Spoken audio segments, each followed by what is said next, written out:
Peoples pulse కి స్వాగతం. ఈ రోజు వార్తల్లోని ముఖ్యాంశాలు. జనసేన లేకుండా టీడీపీ గెలుపు సాధ్యం కాదు. ఏపీ ఎన్నికలపై హరిరామ జోగయ్య సంచలన వ్యాఖ్యలు.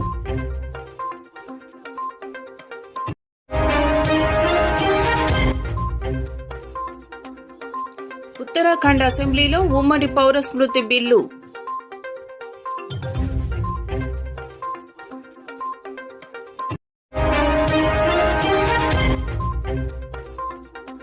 విజయ్ బాటలో విశాల్, త్వరలో రాజకీయ పార్టీ ప్రకటించే అవకాశం.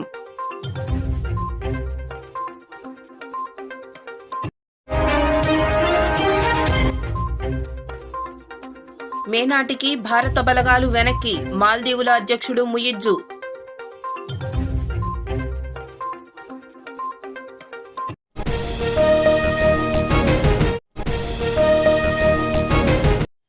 టీడీపీ జనసేన సీట్ల పంపకం ఇప్పుడు ఏపీ రాజకీయాల్లో హాట్ టాపిక్ గా మారింది. జనసేనకు టీడీపీ ఎన్ని సీట్లు కేటాయిస్తుందన్న అంశంపై ఏపీ ప్రజలు ఆసక్తిగా ఎదురుచూస్తున్నారు. ఈ క్రమంలో మాజీ ఎంపీ హరిరామ జోగయ్య కీలక వ్యాఖ్యలు చేశారు. జనాభా నిష్పత్తిలో సీట్ల సర్దుబాటు జరగాలని సూచించారు. జనసేనకు కనీసం 40 నుండి 50 సీట్లు ఇవ్వకపోతే ఓట్ల బదిలీ జరగదని పేర్కొన్నారు. ముఖ్యమంత్రి పదవిని కూడా టీడీపీ జనసేన చెరో 2.5 ఏళ్లు పంచుకోవాలని అన్నారు. సీఎం పదవి షేరింగ్ పై చంద్రబాబుతో ప్రకటన చేయించాలని సూచించారు. ఈ మేరకు హరిరామ జోగయ్య ఓ బహిరంగ లేఖ రాశారు. స్వాతంత్ర్యం వచ్చినప్పటి నుంచి ఇప్పటి వరకు దామోదరం సంజీవయ్య మినహా బడుగు బలహీన వర్గాల నాయకులు ఎవరూ ముఖ్యమంత్రులు కాలేరని హరిరామ జోగయ్య గుర్తు చేశారు. జనాభాలో 4% ఉన్న కమ్మ, 6% ఉన్న రెడ్లు మిగిలిన బలహీన వర్గాలను ఉపయోగించుకొని రాజకీయంగా ఆర్థికంగా లబ్ధి పొందుతున్నారని విమర్శించారు. 25% ఉన్న కాపు, తెలగ, బలిజ, ఒంటరి కులస్తులను బీసీగా గుర్తింపు పొందకుండా విద్య, ఉద్యోగ, రాజకీయాల్లో రిజర్వేషన్లు పొందకుండా అడ్డుకుంటున్నారని అన్నారు. వైసీపీని దింపాలంటే జనసేనకు ఇష్టం ఉన్నా లేకపోయినా టీడీపీతో కలిసి వెళ్లక తప్పని పరిస్థితి అని చెప్పారు. అలా అని వైసీపీని రాజ్యాధికారం నుంచి తప్పించడం అంటే టీడీపీకి రాజ్యాధికారం కట్టపెట్టడం కాదని స్పష్టం చేశారు. జనసేన లేకుండా టీడీపీ గెలవడం కష్టమైన పని అనేది 2019 ఎన్నికల్లోనే తేలిందన్న విషయాన్ని గుర్తు చేశారు. ఈ నేపథ్యంలో జనసేనకు టీడీపీ ఎన్ని సీట్లు ఇస్తుందని కాదు, టీడీపీకి జనసేన ఎన్ని సీట్లు ఇస్తుందన్న చర్చనే జరగాలని అన్నారు. జనసేన కనీసం 50 సీట్లనైనా దక్కించుకుంటేనే రాజ్యాధికారం పూర్తిగా కాకపోయినా పాక్షికంగా దక్కించుకునే అవకాశం ఉంటుందని చెప్పారు. తనకు పదవులు ముఖ్యం కాదు, రాష్ట్ర ప్రయోజనాలే ముఖ్యమని పవన్ కళ్యాణ్ తరచూ చెప్పే మాటలను హరిరామ జోగయ్య ఈ సందర్భంగా గుర్తు చేశారు. అధికారం అంతా చంద్రబాబుకే దారపోసి మీరు కలలు కంటున్న రాష్ట్ర ప్రయోజనాలను ఎలా దక్కించుకుంటారని ప్రశ్నించారు. జన సైనికులు అడిగే ఈ ప్రశ్నకు ఎలా సమర్థించుకోగలరు, చెప్పగలరు అని నిలదీశారు. జన సైనికులు సంతృప్తి పడాలంటే సీట్ల పంపకంలో కాకపోయినా సీఎం పదవిని అయినా చెరో 2.5 సంవత్సరాలు పంచుకోవాలని సూచించారు. ఇలా సీఎం పదవి షేరింగ్ పై చంద్రబాబు నోటితో ప్రకటించగలుగుతారా అని ప్రశ్నించారు.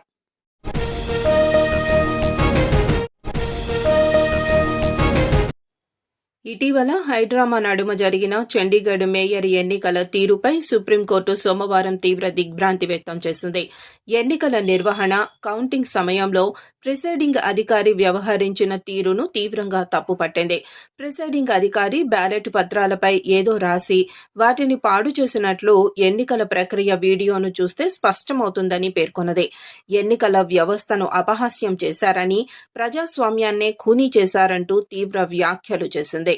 ప్రజాస్వామ్యం హత్యకు గురికావడాన్ని తాము ఎంతమాత్రం అనుమతించబోమని స్పష్టం చేసింది. చండీగఢ్ మేయర్ ఎన్నికల తీరును సవాల్ చేస్తూ ఆప్ కౌన్సిలర్ దాఖలు చేసిన పిటిషన్పై CJI justice Chandrachud, justice Pardiwala, justice Manoj మిశ్రాలతో ధర్మాసనం విచారణ జరిపింది. ఎన్నికల సందర్భంగా తీసిన వీడియోను ఈ సందర్భంగా కోర్టు పరిశీలించింది. తదుపరి విచారణ జరిగే ఈ నెల 19న ప్రిసైడింగ్ అధికారి కోర్టుకు హాజరై వివరణ ఇవ్వాలని ఆదేశించింది. చండీగఢ్ మున్సిపల్ అధికారులకు నోటీసులు జారీ చేసింది.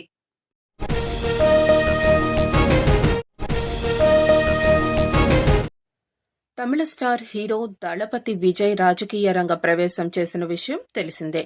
తమిళ వెట్రి కళగం పేరిట పార్టీని ప్రకటించారు. అయితే తన పార్టీ వచ్చే లోక్సభ ఎన్నికల్లో పోటీ చేయడం లేదని, అదేవిధంగా ఏ పార్టీకి మా పార్టీ మద్దతివ్వట్లేదని విజయ్ తెలిపారు. ఈ నేపథ్యంలో విజయ్ బాటలోనే తాజాగా మరో హీరో తమిళనాడు రాజకీయాల్లోకి వస్తున్నట్లు జోరుగా ప్రచారం జరుగుతుంది. ప్రముఖ నటుడు విశాల్ త్వరలో పొలిటికల్ ఎంట్రీ ఇవ్వబోతున్నారంటూ తమిళనాట టాక్ నడుస్తోంది. పార్టీ ఏర్పాటుకు విశాల్ సన్నాహాలు మొదలుపెట్టినట్లు సమాచారం. పార్టీ ఏర్పాటుకు గ్రౌండ్ వర్క్ సిద్ధం చేసుకుంటున్నట్లు తెలుస్తోంది. 2026 అసెంబ్లీ ఎన్నికలే టార్గెట్గా రాజకీయ ఎంట్రీ ఉండబోతోందని జోరుగా ప్రచారం జరుగుతోంది. విశాల్ పొలిటికల్ ఎంట్రీపై త్వరలో అధికార ప్రకటన వచ్చే అవకాశముందని తమిళనాట టాక్ వినిపిస్తోంది. అతి త్వరలోనే ఆయన తన పార్టీ పేరును కూడా ప్రకటించబోతున్నారని సమాచారం. కాగా తమిళనాడు రాజకీయాలపై విశాల్ చాలా ఏళ్లుగా ఆసక్తిగా ఉన్నారు. గతంలో చెన్నై ఆర్కే నగర్ అసెంబ్లీ ఉప ఎన్నికల్లో పోటీ చేసేందుకు విశాల్ నామినేషన్ కూడా వేశారు. అయితే కొన్ని కారణాల రీత్యా ఆ నామినేషన్ తిరస్కరణకు గురైంది. విశాల్ ప్రస్తుతం విశాల్ పీపుల్స్ హెల్త్ మూవ్మెంట్ పేరుతో ప్రజలకు సేవ చేస్తున్న విషయం తెలిసిందే. చెన్నైలో వరదలు, ఇతర విపత్తుల సమయంలో ప్రజలను ఆదుకుంటున్నారు. అయితే గతంలో ఓసారి విశాల్ మాట్లాడుతూ, నేను రాజకీయాల్లోకి రావడం ఖాయం, అయితే నా రాజకీయ ప్రవేశం ఎప్పుడన్నది ఇప్పుడే చెప్పలేను, సమాజ సేవ చేసేందుకే రాజకీయాల్లోకి అడుగు పెడతా అని విశాల్ స్పష్టం చేసిన విషయం తెలిసిందే. ఈ నేపథ్యంలో ఇప్పుడు ఆయన పొలిటికల్ ఎంట్రీ ఖాయమని తెలుస్తుంది.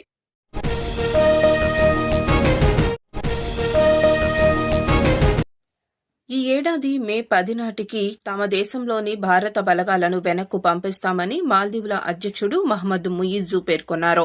ఇందులో భాగంగా మార్చి 10 కంటే ముందు మొదటి గ్రూపు ఉపసంహరణ జరుగుతుందని, మే 10వ తేదీలోగా మిగతా 2 వైమానిక స్థావరాల్లోని 2 గ్రూపుల బలగాలు వెనక్కు వెళ్తాయని, ఈ మేరకు 2 దేశాల మధ్య జరిగిన తాజా దౌత్య చర్చల్లో ఒప్పందం కుదిరిందని వెల్లడించారు. ఆ దేశ పార్లమెంటులో సోమవారం ఆయన మొదటిసారిగా ప్రసంగించారు. అధ్యక్షుడిగా ప్రమాణ స్వీకారం చేసిన వెంటనే తమ దేశంలోని 88 మంది సైనికులను భారత్ ఉపసంహరించుకోవాలని కోరారు.